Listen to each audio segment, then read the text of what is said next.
အမျိုးသမီးတယောက်ကတင်းချိုင်းတွင်းထဲကနေတွားသွားပြီးထွက်လာခဲ့ပါတယ်။အဲ့ဒီနားကနေမတော်တဆဖြတ်သွားမိတဲ့ဂျက်ဟာဒီမြင်ကွင်းကိုမြင်ပြီးတုံ့လောက်ခြောက်ချသွားခဲ့တာပေါ့။မကြခင်မှာပဲတခြားယူတော်တော်များများလည်းတင်းချိုင်းတွင်းတွေကနေထွက်လာကြပြန်ပါတယ်။ဒါကိုမြင်လိုက်ရတဲ့ဂျက်ဟာရဲစခန်းကိုအမြန်ဆုံးသတင်းသွားပို့ခဲ့ပါတယ်။ရဲတွေအခင်းဖြစ်ပွားရတဲ့နေရာကိုအမြန်ရောက်လာကြပြီးဒီလူတွေမှာအဝတ်စားတွေမပါတာကိုသတိထားမိသွားကြတယ်လေ။အန်နာကသူတို့တယောက်ချင်းစီကိုရေချိုးတစ်ပတ်သေးကမ်းပေးလိုက်ပါတယ်။မင်းမြန်စစ်ဆေးပြီးတဲ့နောက်မှာတော့သူတို့အားလုံးမှာဘာအမှတ်တညာမှမရှိတော့တာကိုတွေ့လိုက်ရပါတယ်။အဲ့ဒီနောက်မှာတော့ဂျွန်ကသူတို့ကိုကယ်ဆယ်ရေးစခန်းတစ်ခုစီခေါ်သွားခဲ့ပါတယ်။အန်နာကသူတို့ရဲ့ခန္ဓာကိုယ်တွေကိုစစ်ဆေးပြီးတန်ရှင်းတဲ့အဝတ်စားတစ်စုံစီပေးခဲ့တာပေါ့။ခဏလောက်အနားယူပြီးတဲ့အခါမှာတော့သူတို့ရဲ့မှတ်ဉာဏ်တွေတဖြည်းဖြည်းပြန်ပွင့်လာကြပါတယ်။အဲ့ဒီအချိန်မှာပဲဂျွန်ကသူ့ရဲ့ဇနီးတဲ့နဲ့တပုံစံတဲ့တူတူတဲ့အမျိုးသမီးတယောက်ကိုတွေ့လိုက်ရလို့အံ့ဩသွားခဲ့တယ်။ဘာလို့လဲဆိုတော့သူနဲ့အရန်ရင်းနှီးနေလို့ပါပဲ။ဒါပေမဲ့သူ့ဇနီးကလွန်ခဲ့တဲ့နှစ်ကလေးကဆုံးပါသွားခဲ့တာမို့သူဒါကိုမယုံကြည်နိုင်ဖြစ်နေခဲ့ပါတယ်။ဒီအမျိုးသမီးကိုယ်တိုင်လည်းသူ့ခင်မွန်ကဘာလို့သူမတည်သွားပြီလို့ပြောနေတာလဲဆိုတာကို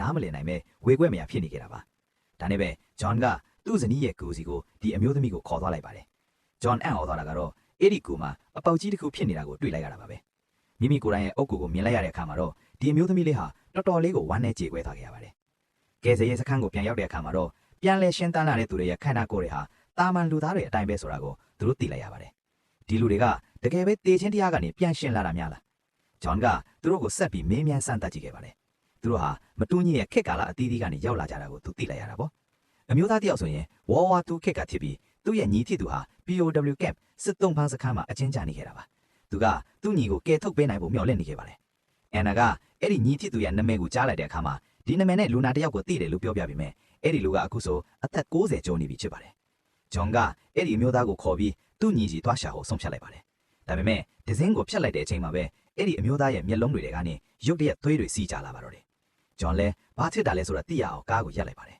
။အဲ့ဒီအမျိုးသားကကားပေါ်ကဆင်းပြီးဒဇင်းရဲ့အလဲမှာဒူးထောက်လိုက်ပါတယ်။အဲ့ဒီနောက်မှာတော့သူ့ရဲ့ခန္ဓာကိုယ်ဟာပြားတွေအထိတဖြည်းဖြည်းကြေမွတ်ပျက်စီးသွားခဲ့ပါတော့တယ်။ဒီမြင်ကွင်းကိုမြင်လိုက်ရတဲ့ဂျွန်ကအကြီးကျယ်တုန်လှုပ်သွားခဲ့ရပါတယ်။သူဟာအဲ့ဒီပြားတွေကိုအိတ်တဆောင်နဲ့ထည့်သိမ်းပြီးကယ်ဆယ်ရေးစခန်းစီကိုအမြန်ဆုံးပြန်မောင်းလာခဲ့ပါတယ်။အဲ့ဒီနားကဖြတ်သွားတဲ့ sheriff တယောက်ကဒီမြင်ကွင်းကိုလှမ်းမြင်လိုက်ပါတယ်။သူကအဲ့ဒီပြားပုံနားကိုသွားကြည့်တဲ့အခါမှာပြားတွေထဲမှာကြည်လံတတောင်ကိုတွေ့လိုက်ရပါတယ်။အဲ့ဒီနောက်မှာ sheriff ကတင်းချိုင်းကိုသွားကြည့်တဲ့အခါမှာအဲ့ဒီအမျိုးသားရဲ့အုပ်ကူကိုတွေ့လိုက်ရပါတယ်။အဲ့ဒီကူမှာရေးထားတာအရသူဟာလွန်ခဲ့တဲ့နှစ်ပေါင်း80ကတည်းကဆုံးပါသွားခဲ့တာပါ။ဂျွန်ကအဲ့ဒီပြားတွေကိုအန်နာကိုပြလိုက်ပါတယ်။သူမကိုယ်လည်းဒါကဘာကြောင့်လဲဆိုတာကိုဝေခွဲမရဖြစ်နေခဲ့တာပေါ့။ဒါနဲ့ပဲသူတို့ဟာပြန်လဲရှင်းတန်းလာတဲ့တခြားလူတွေကိုလောလောဆယ်ဒါကိုမပြောပြသေးဘူးဆိုတာကိုဆုံးဖြတ်လိုက်ကြပါတယ်။နောက်နေ့မှာတော့ပြန်ရှင်းလာသူတွေတဲကတယောက်ကရုတ်တရက်နေမကောင်းဖြစ်လာပါတယ်။ဂျွန်ကဒီအမျိုးသမီးလေးကိုစေယုံကိုခေါ်သွားပါတယ်။ဒါပေမဲ့ခုနကဒဇင်းကိုပဲပြန်ဖြတ်နေချိန်မှာနောက်ခန်းမှာထိုင်နေတဲ့လူနှစ်ယောက်ရဲ့မျက်လုံးတွေထဲကနေသွေးတွေစီးကြလာပြန်ပါတယ်။ဒါကိုမြင်လိုက်ရတဲ့ဂျွန်ကလည်းချက်ချင်းပဲကယ်ဆယ်ရေးစခန်းစီကိုကားပြန်လှည့်မောင်းခဲ့သွားပါတယ်